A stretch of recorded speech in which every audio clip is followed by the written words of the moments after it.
MS em Dia Preview, informação até você. Nesse programa, o assunto é orientação e defesa do consumidor, que no Mato Grosso do Sul conta com uma secretaria executiva e o titular dela é Antônio José Ângelo Motti. É o meu convidado dessa edição. Se eu fosse você, eu ficava no vídeo.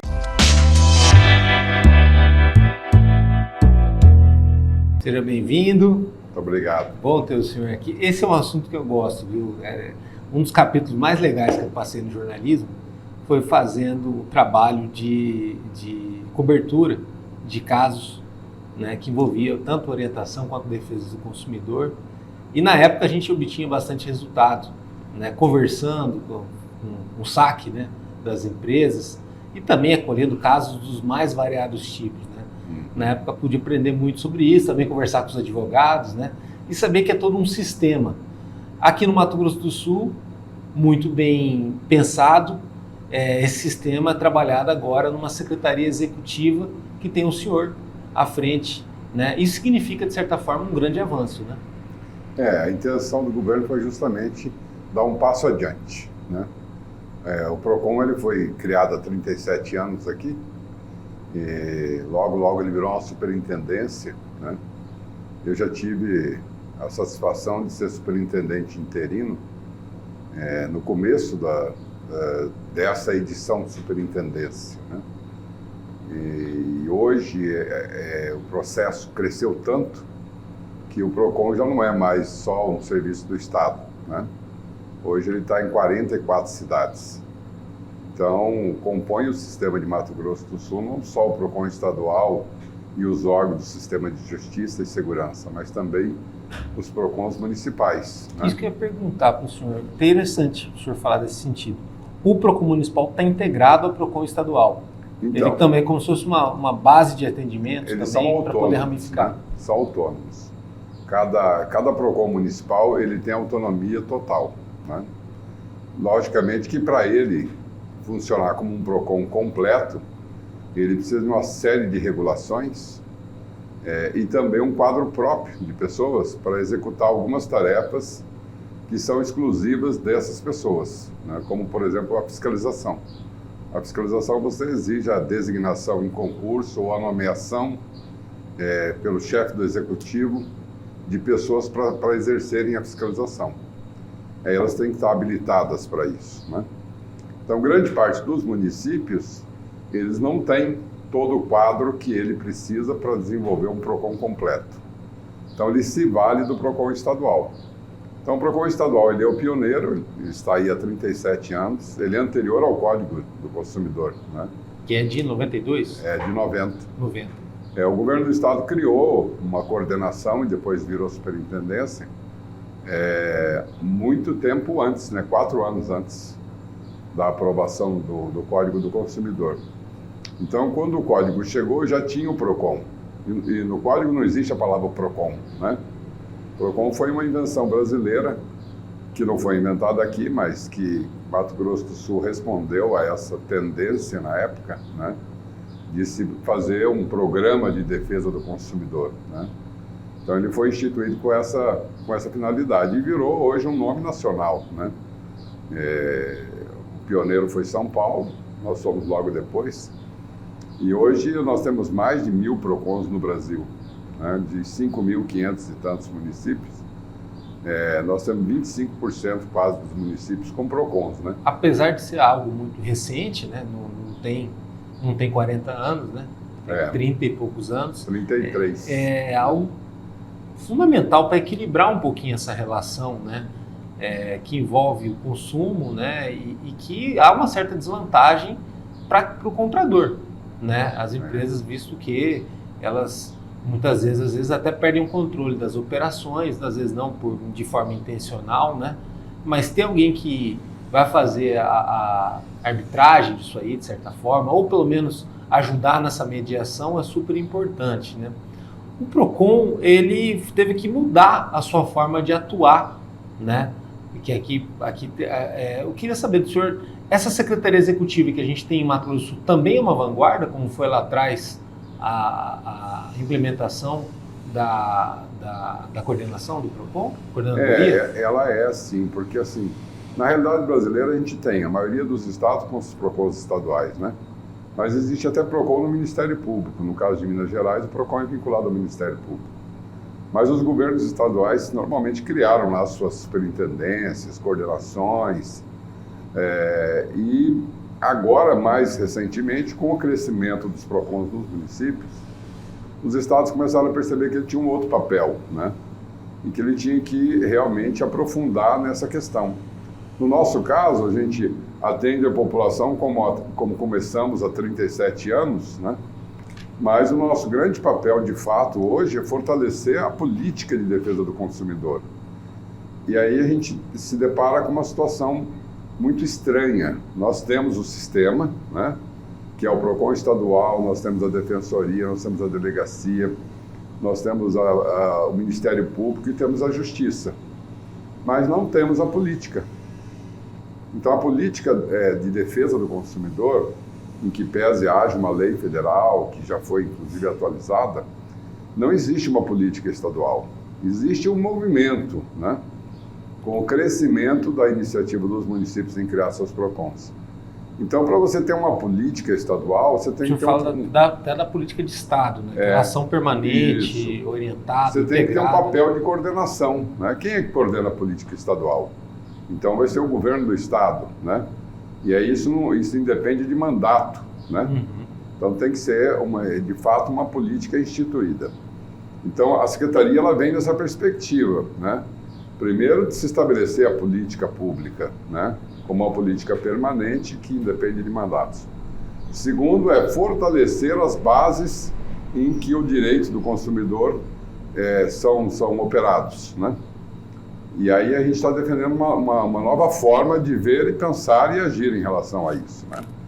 Na nossa visão, o direito do consumidor, ele se estabelece de fato na relação com o prestador-fornecedor. Né? Normalmente a gente tem uma tendência a achar que é no PROCON, não é não, né?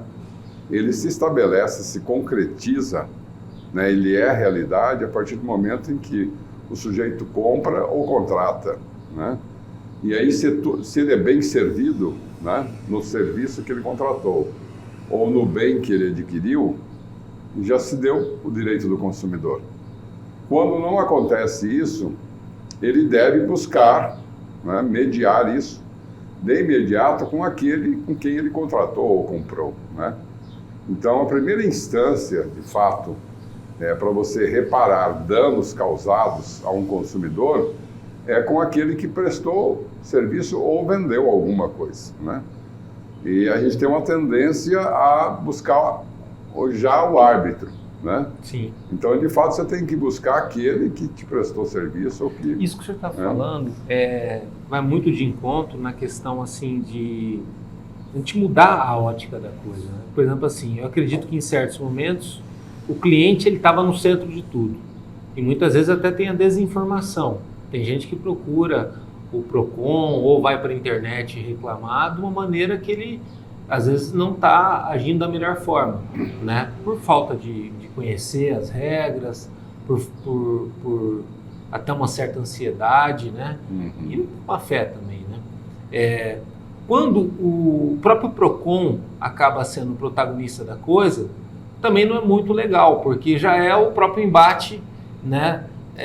Tendo holofote. Agora, quando a empresa ela tem a consciência de como que ela tem que agir, né? E ela talvez até um dia já errou, mas ela está se organizando para que tudo aconteça da melhor forma, o direito está acontecendo, né? O cidadão está sendo respeitado na sua dignidade e as coisas avançam. Existe um trabalho de acompanhamento, de orientação com essas empresas também, para que as coisas passem a ficar melhores do que já foram, ou passe até a não acontecerem problemas? Pelo que eu percebo... Porque tem aquela história também, né, secretário? Às vezes muda o tamanho da empresa, muda o tamanho da operação e a coisa se esvai, né? Pelo que eu percebo, assim, na história do PROCON, as pessoas que dirigiram o PROCON aqui no Estado, elas sempre buscaram, né, esse tipo de visão do setor empresarial. Mas culturalmente se favorecia muito essa busca do PROCON ao invés de buscar aquele que presta serviço. Então é uma tendência. Que é o que dá né? mídia. Que dá a mídia. lead infelizmente, a gente sabe que é o que dá barulho. Para o empresário é uma mídia negativa, né? Sim. Então, a primeira providência que nós tomamos foi chamar os setores mais afetados hoje, né? Nessa relação consumidor, prestador, fornecedor, para conversar. Né? E dizendo muito bem isso aqui, olha, na nossa visão, vocês são um esteio do processo. Vocês, os empresários, a iniciativa privada, as pessoas que prestam serviço, são um esteio do processo de concretização do direito do consumidor. Então nós vamos valorizar muito isso, né?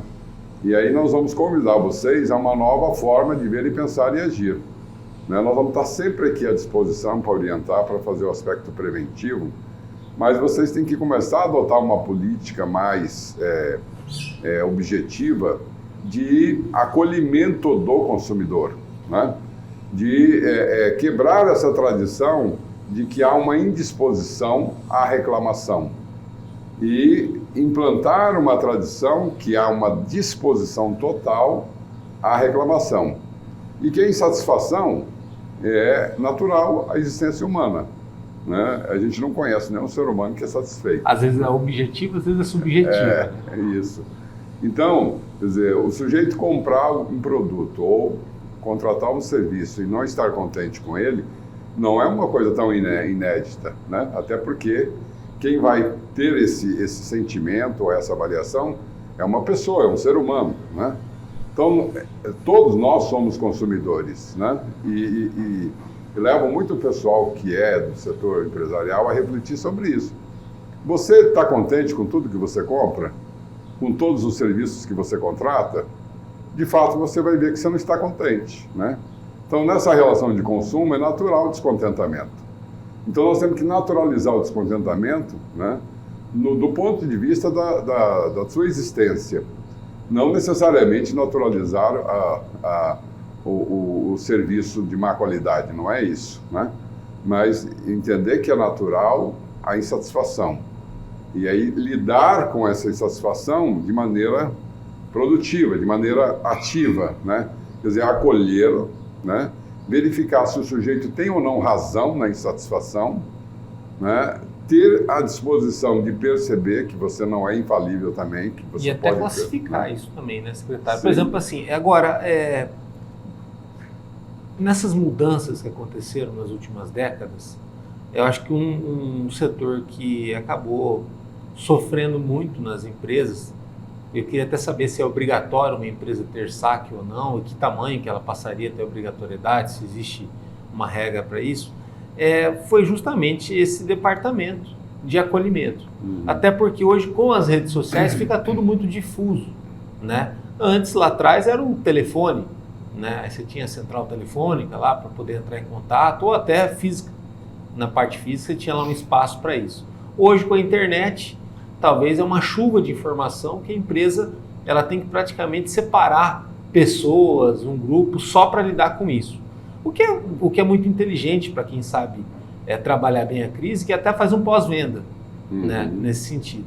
Mas aí cabe também ao PROCON, nesse trabalho de orientação, conversar também com quem tem essa dificuldade, né? Eu falo, olha, você precisa ter, é importante você ter, e se você tivesse resolvido isso aí antes, era até, de certa forma, uma economia para o dinheiro público, né? Com relação às demandas. Tem demanda que chega pequenininha no PROCON, né? Que aí é triste, mas também não tem como negar quando a pessoa chega lá, tem que atender da melhor forma e dar vazão para a coisa. Sempre. E assim, nem sempre o consumidor tem razão, né? O freguês sempre tem razão, mas o consumidor nem sempre tem razão. Então, é muito comum ele estar equivocado em relação à queixa que ele apresenta, né? Quer dizer, aquele direito, ele de fato não foi lesado, né? Parte disso é descarte, então é gargalo. Então existe muitos casos, a gente orienta a pessoa, né? Quais os caminhos que ela deve buscar, mas a grande questão é que a gente também tem que conversar muito com o consumidor, né? E a população como um todo, né? E aí entra o sujeito que é empresário, que tem um supermercado, mas também que é consumidor, né? Ele precisa ouvir também na condição de consumidor, né? Quer dizer, a responsabilidade que você tem com o consumo, né? Então, eu tenho direito, mas eu tenho deveres, né? Não existe direito sem deveres. Eu tenho a responsabilidade em preservar o meu direito, né? E como é que eu faço isso? Tendo um consumo consciente, tendo um consumo seguro, né? Então, um desafio da Secretaria Executiva é justamente sair dessa coisa do atendimento em si, né? Do fato acontecido, né? E trabalhar muito mais a prevenção, ou seja, diminuir as ocorrências no PROCON, né? Porque todo sistema só é eficiente, né, se as pessoas estão felizes e contentes, né, com aquilo que elas exercem, né? Na relação de consumo, só vai ter eficiência se a gente reduzir o número de queixas hoje no PROCON. Então, ao contrário do que a gente fez até hoje, que foi justamente aumentar o número de pessoas que podem acessar o PROCON,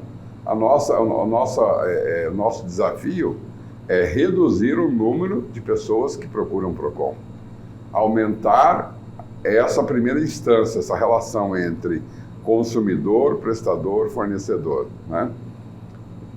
Fazer com que eles tenham uma rotina, uma tradição de se conversarem, né? Quando houver alguma dúvida sobre, né, o desrespeito ou não à relação de consumo, né?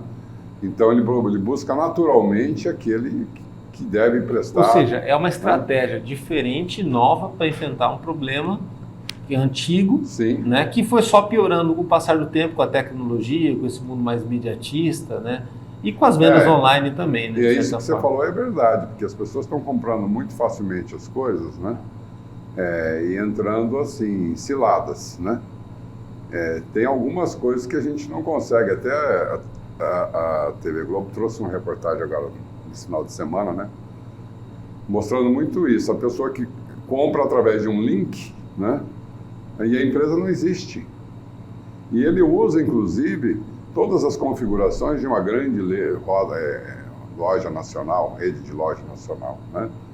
E aí a pessoa vê aquela diferença tão grande de preço, né? Que às vezes... chegar a 10% do valor do produto, quer dizer, alguma coisa está errada, né? Então a gente tem que mostrar para o consumidor de que não existe milagre, né? Os produtos têm um custo, né? Um custo fixo de fabricação, de produção, que jamais serão vendidos pela metade do preço do custo fixo, né? Então, não tem a menor chance de dar certo uma compra onde você vai pagar por um produto 10% do que ele custa. Então, quando você faz isso, você está sendo leviano com o seu direito, né? Foi na minha inocência, foi na minha falta de conhecimento, na minha distração, né? Então, você tem que estar muito mais atento com esse ato de consumir. Porque o ato de consumir, ele vai afetar a sua economia, né? Você se esforça, você trabalha, né? Quase o mês todo, né? E esse não é um consumo consciente. Não é. É um consumo temerário. E aí, eu tenho um filho de 16 anos, ele fala assim, pai, a grande lógica é você criar necessidade no sujeito.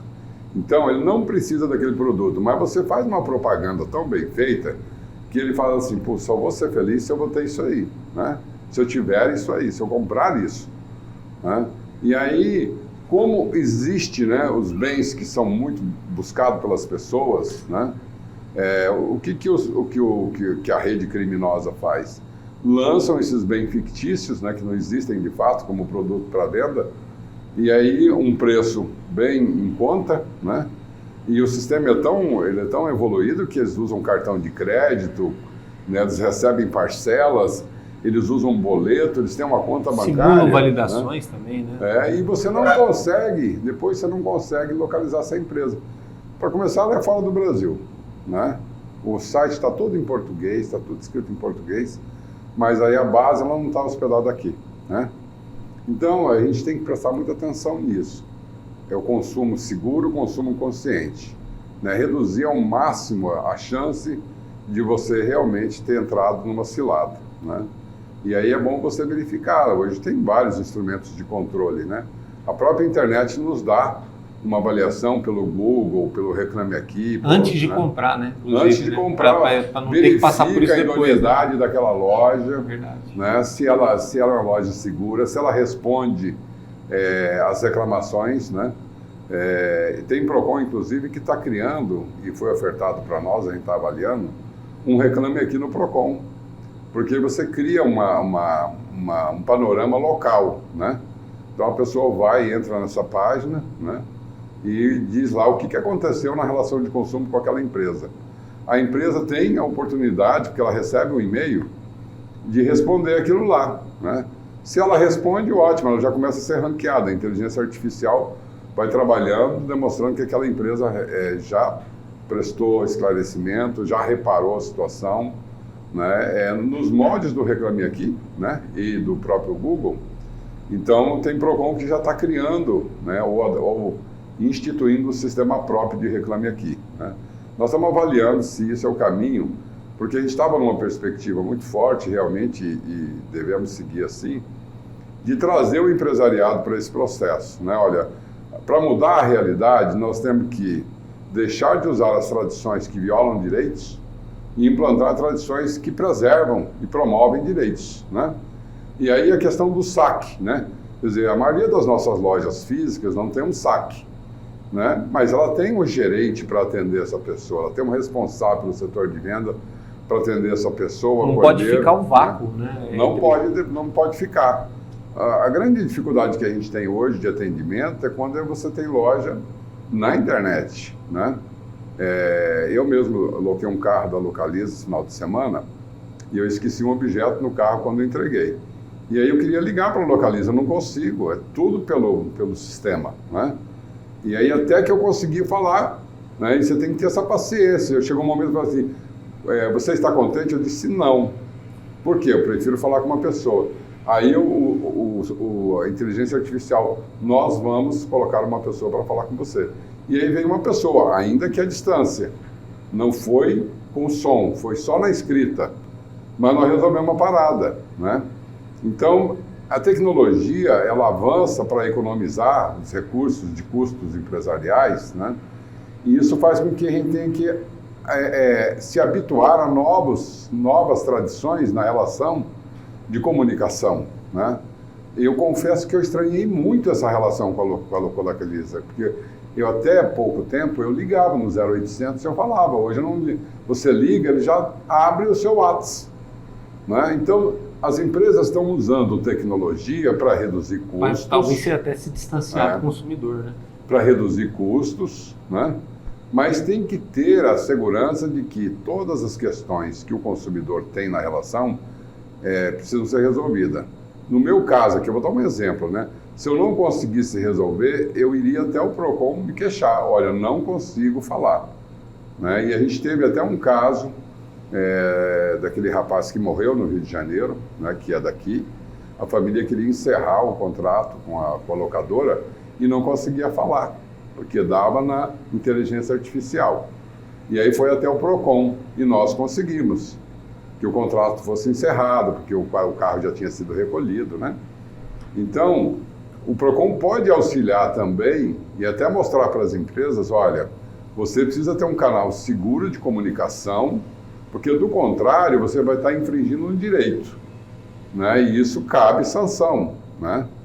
Então, as empresas que são de grande rede nacional, elas buscam ao máximo evitar esse conflito, né?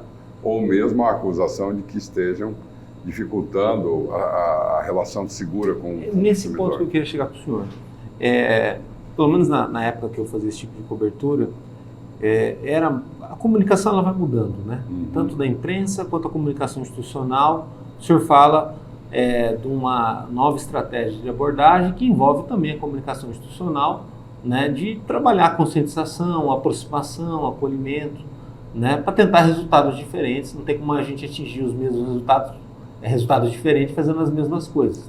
Tem que atingir de outra forma.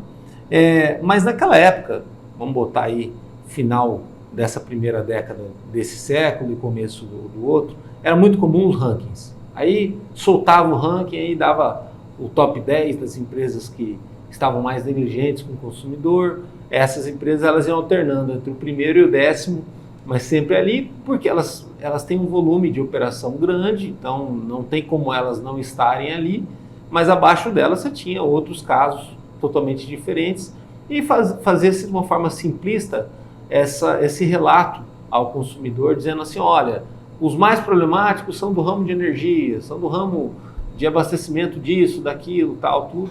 E a gente nunca tinha noção real do problema de consumo numa determinada região, né? Ainda mais se fosse estado ou cidade. E aí, em cima disso, deu-se a impressão que essas empresas grandes parece que elas tomaram um pouco de jeito, de melhorar, né, de fazer essa linha que o senhor está falando de aproximação. Mas a gente sabe que tem uma chuva de outros problemas de empresas menores, algumas empresas até que abrem e depois não vão durar mais tempo, né, tal, e que é muito mais difícil fazer esse trabalho formiguinha de acolhimento, de aproximação. Como que funciona para poder chegar a essa galera? É o trabalho de fiscalização em campo, de rua, que aí acaba, às vezes, detectando alguma situação e já chama para conversar antes de chegar a reclamação ou antes de chegar um volume maior de reclamação lá na sede do PROCON? Esse é um desejo. Né? Esse é o desejo. Né? Hoje a gente trabalha mais... Até porque a fiscalização é sempre hercúlea, né? É sempre trabalhar com pouca gente, mas fazendo um trabalho... E ele trabalha com a provocação, né? Sim. É um desejo que a gente faça esse trabalho preventivo, né? Amanhã a gente vai estar dando andamento a esse processo, né? De colocar o nosso pessoal de orientação na rua, né? Recentemente a gente fez uma ação no centro da cidade, onde a gente pôde atender o consumidor na orientação, levou algumas das grandes empresas prestadoras de serviço para também prestar esclarecimento, negociar dívida, e colocamos os nossos agentes de fiscalização para fazer, né, uma visita ao comércio e notificando assim, um auto de constatação. Como se fosse uma notificação educativa. As irregularidades, né? Como se fosse um rol de orientação. Olha, você precisa corrigir essas questões. Então a gente pretende dinamizar mais isso, né? Mas a gente teria que ter menos fiscalização e mais abordagem educativa. Então hoje a gente, por exemplo, na fiscalização a gente superou a nossa meta, né? Nós tínhamos uma meta de 1.200, nós fizemos mais de 1.500, né? Esse ano. E assim, deixando de fazer muito, né? Porque nosso grupo de fiscal também não é tão grande. E como a maioria dos municípios não tem fiscal, a gente atende o estado inteiro, né? Então, se fosse só Campo Grande, talvez a gente conseguiria, né? Mas o pessoal tem que viajar muito, eles se deslocam. Quando vão, eles passam uma semana no município, porque eles já fazem uma varredura em todos os pontos que tem mais queixa no PROCON local, né? E assim, esse ranking que você falou é uma coisa assim que ele migrou, né? Ele se transformou. Se antes a telefonia era campeã de audiência, né, nos PROCONs, hoje é o sistema financeiro, né? E o sistema também muito por conta do comportamento do cliente, né? E o sistema financeiro, esse que faz empréstimo, né? Esse que trabalha com os consignados, esse que faz a renegociação dos consignados, porque os bancos terceirizaram muito esse processo e as empresas, elas ganham pouco e elas têm que vender muito, né? Porque para o banco terceirizar também não podia ser dividir o lucro com essas empresas, né? Então, na verdade, o que ele faz é uma economia do ponto de vista do crescimento vegetativo lá da folha de pagamento dele, à medida que ele paga um CNPJ, né? E aí o CNPJ que presta serviço quer vender de qualquer jeito. E muitas vezes eles apelam, né, para levar o sujeito a entender que ele está fazendo uma renegociação e não é um novo empréstimo. Quando vê, ele não renegociou a dívida e fez uma nova, né, um novo compromisso. E aí isso cresce o superendividamento, né? Então o setor financeiro já há algum tempo vem sendo o campeão, e a gente atua junto aos bancos, principalmente aos grandes bancos. A gente tem feito audiência com eles, né? Alguns bancos evoluíram bastante nesse processo. abandonaram alguns produtos, o tal do cartão, né? Cartão que você pode usar e aí você tem até 5% do valor do seu salário, né? Para você usar nesse cartão,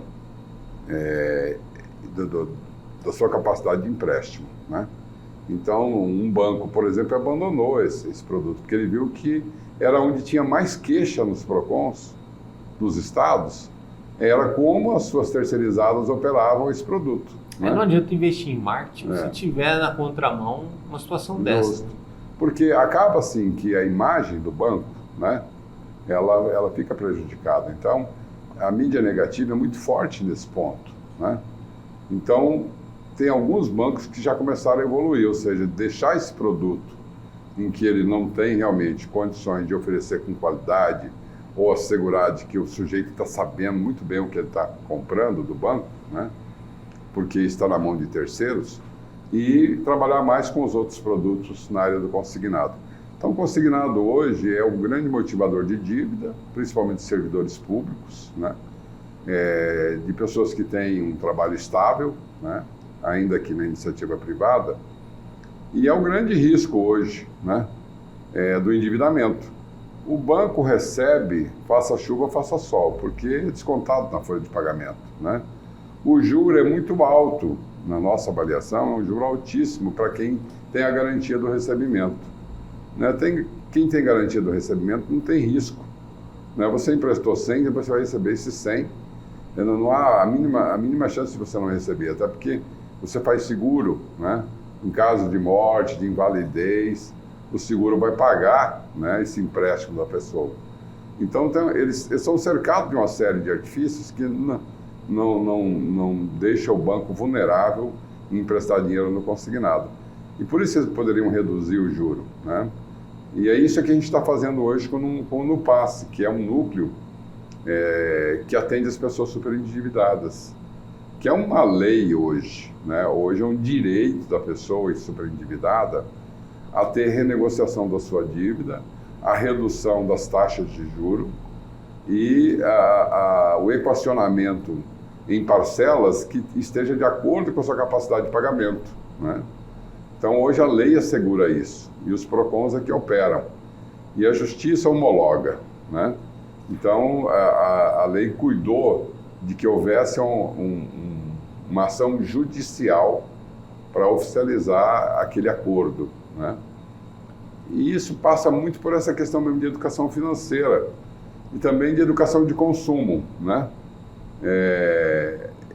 Uma coisa que a gente quer introduzir é essa percepção da educação de consumo. Não é que é atrelada à educação financeira, logicamente, né?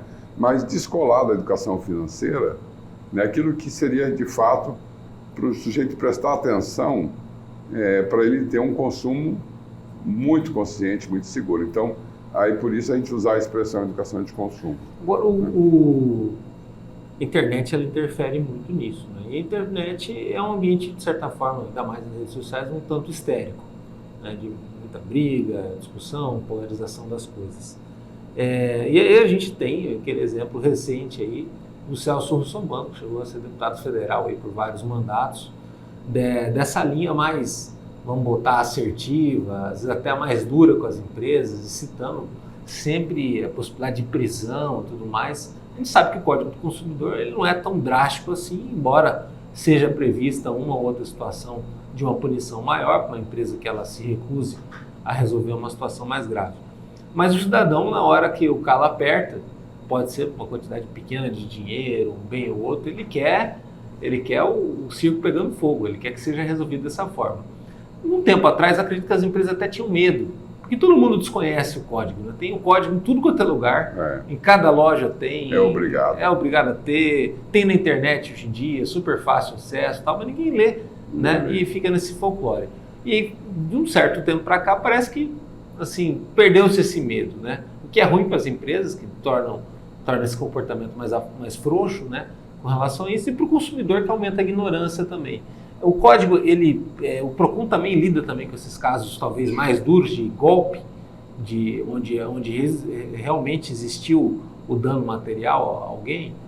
A gente lida com todas as situações, né? é muito comum a reclamação por dano material, né? Por não recebimento do produto, né? Na internet... Aquela história de receber um tijolo na caixa. Hoje, cada dia mais, há muito comércio eletrônico. As pessoas usam o comércio eletrônico. Eu sou um consumidor assíduo do comércio eletrônico, mas eu tenho minhas precauções, né? Eu faço todo esse processo de investigação da empresa com quem eu estou estabelecendo aquele contrato de compra. Nem sempre eu tenho êxito. Ainda assim, a gente se arrisca, né? Mas nós temos, por lei, 7 dias para se arrepender. Então, até 7 dias, você pode pedir o cancelamento daquela compra, né? E você tem a substituição do bem, caso tenha algum defeito, caso não é o bem que você recebeu, né? Um dia eu comprei um bem, chegou um outro totalmente diferente, né? E a empresa, quando eu notifiquei, ela devolveu o meu dinheiro e falou, pode ficar com esse bem aí, porque o custo de devolver vai ser mais caro que o bem. Então, mas é preciso você ir buscar esse direito, né? Quer dizer, se não é o que você contratou, reclame primeiro na empresa. Se persistiu o litígio, né? Se você não está contente com a resposta, então vá ao PROCON. O PROCON vai até exigir isso. Vai perguntar, você foi atrás da empresa, você perguntou, você informou eles do problema? Né? Isso. E sabe que no nosso sistema tem essa pergunta, né? Grande parte, quase a metade, ou mais um pouquinho, não foi até a empresa. E tem muita gente que fala que foi, que a gente sabe que não foi, né? Porque a pessoa, na hora que ela vê a pergunta, fala assim, eu vou falar que eu não fui, eles vão mandar eu ir lá, né? Então, eu vou falar que eu fui, né? Então, de fato, assim, a gente não pergunta à toa. A gente pergunta porque quer saber qual é o nível de resolução nessa relação direta, né? E ela tem que ser ampliada, ela tem que chegar a 100%, né? Isso é o ideal. Que a gente não chegue, mas que a gente chegue a 90%, 95%. Então, ela tem que criar esse hábito. Isso é hábito, gente, não é tradição. O hábito é individual, né? Quando você habitualmente fizer isso, todas as pessoas que cercam a tua vida vão fazê-lo. E aí vira uma tradição. Né? Para virar uma tradição, muitas pessoas vão ter que fazer isso individualmente, ou seja, ter esse hábito. Né? Vou procurar a empresa, vou ver se eu resolvo com ela. Não resolvendo, aí entra a área administrativa. PROCON não é polícia, PROCON não é xerife. Então, ele é um administrador do direito. Com uma vantagem, ele já pode estabelecer sanção, né? Normalmente, na área administrativa que você resolve conflitos, não existe sanção. Existe multa quando, por exemplo, na área da fazenda, quando você deixa de recolher os tributos, aí você é multado, né? Uma sanção prevista, mas não é o caso, né? Não existe um conflito, aí foi um descumprimento legal de quem tem que recolher impostos, né? No caso do consumidor, você tem essa possibilidade de ter um órgão que administra essa relação com o prestador, fornecedor, em que ele pode rever a sua atitude e, em persistindo, se ele estiver errado, ele pode sofrer sanção. Então, ele vai avaliar. É melhor eu pagar uma multa que normalmente é muito maior do que o prejuízo que eu vou ter, né, se eu ceder, ou eu vou pagar a multa. E é um dispositivo que ele, de certa forma, combate a impunidade, né? Porque agora, a multa é bem forte. O consumidor não recebe nada da multa. Sim. Veja só, se a gente não resolve no nível administrativo, ou seja, a empresa diz não, ele continua com prejuízo. E aí o que ele vai ter? Nós vamos orientá-lo a buscar a justiça, porque a justiça pode decretar de que ele seja ressarcido no seu prejuízo, né? Nós não podemos. Nós indicamos, nós sugerimos, né? Esse é o nosso papel, né? Administrar o conflito, fazer a conciliação. Vamos chegar num acordo, né? Se chega num acordo, ótimo. Então, nós temos que aumentar o nível de resolução entre consumidor e prestador, aumentar o nível de resolução nesta conciliação que o PROCON faz, para não judicializar esses casos, porque quanto mais se judicializa, pior fica, né? Porque isso leva um tempo enorme para a pessoa ter restabelecido aquele prejuízo econômico, vamos dizer assim, né? Então, o ideal é que a gente resolva na primeira ou na segunda oportunidade, que é no PROCON. Até porque também é uma questão coletiva e social, né? Vamos supor, por conta de 10, ali aquela empresa fecha por conta de um mega de um processo. Tem mais 200, às vezes, que estão para resolver um problema que também vão ser prejudicados. Até isso o PROCON também tem que ficar de olho também. Sim. E prestar atenção. E aí a gente tem um cuidado, né? A gente não quer inviabilizar nenhuma empresa. Tanto que no passado o PROCON tinha multas altíssimas, né? Hoje ele tem um dosímetro, né? Então hoje tem uma relação direta com o dano causado, né? Então hoje não é mais aquela coisa exorbitante que foi no passado. Um bom senso, né? Mas acontece, por exemplo, a falta do troco, né? E o troco normalmente é centavos, né? A pessoa leva uma multa de R$ 1.900. Imagina o prejuízo que ela teve. Para uma rede de supermercado não é nada R$ 1.900, né? Mas se ele tivesse moedas, comprasse R$ 1.900 moedas, ele continuaria com o capital dele, de R$ 1.900, e o freguês ficava contente, né? Mas também tem pessoas que não estão preparadas para essa relação de consumo. É possível que você chegue no supermercado e hoje, com o advento do cartão, com a compra pelo CPF, né? Tem uma rede de lojas aqui em Campo Grande, você compra com o CPF e a senha, né? Você já tem o cartão, você não precisa ter o cartão físico ali, basta o CPF e a senha. Então, cada vez mais a gente tem menos moeda papel e moeda metal, né? Então, cada vez mais os supermercados, as lojas, têm dificuldade de acessar, né, a moeda papel e a moeda metal. E aí o que acontece? Às vezes o sujeito faz questão de ter o troco em moeda papel ou moeda metal. E ele pode fazer isso? Ele pode, ele tem esse direito, né? Isso é um direito inalienável do consumidor, né? Mas ele tem que ter o bom senso. Se o caixa disse assim, olha, eu não tenho troco, né? O senhor quer levar algum produto? Né? Essa é uma possibilidade.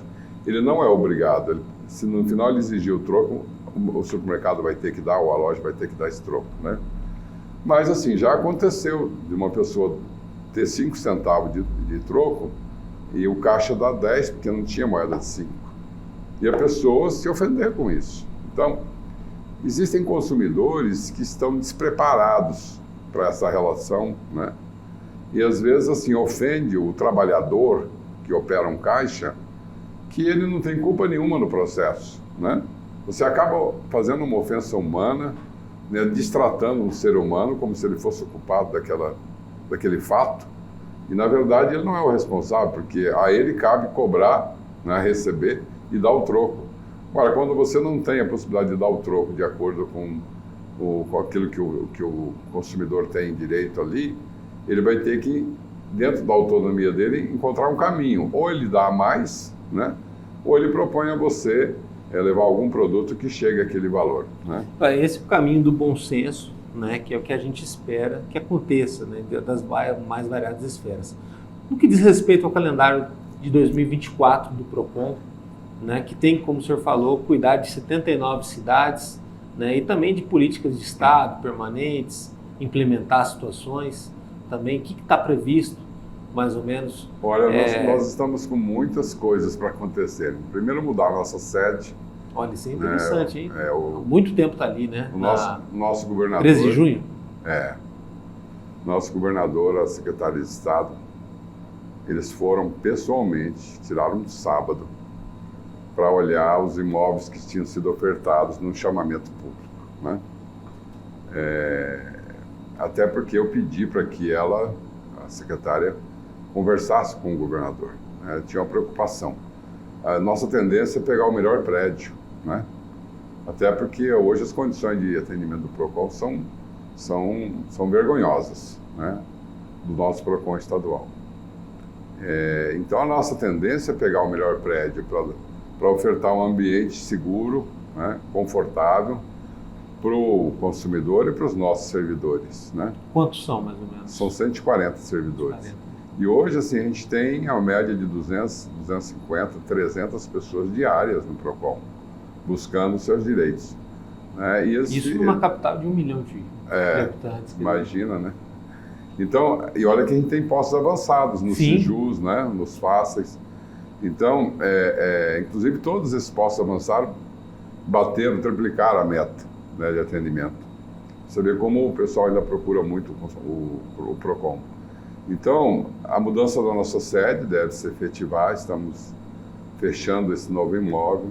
O próprio governador entendeu que a gente realmente teria que buscar o melhor imóvel, em que pese, isso aumentaria muito o custo em relação à nossa situação atual.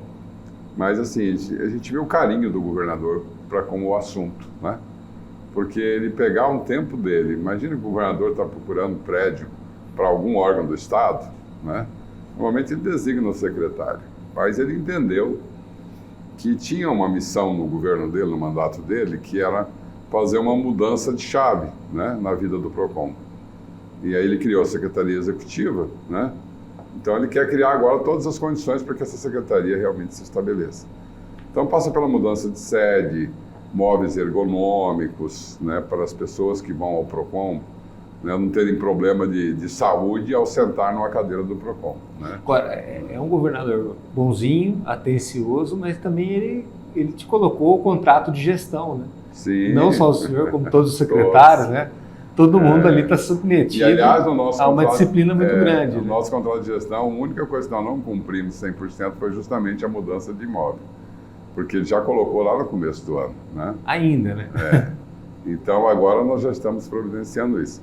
E aí, além disso, né, da mudança do imóvel, a gente vai fazer um processo, pela primeira vez, de destinação dos recursos do Fundo Estadual aos PROCONs municipais.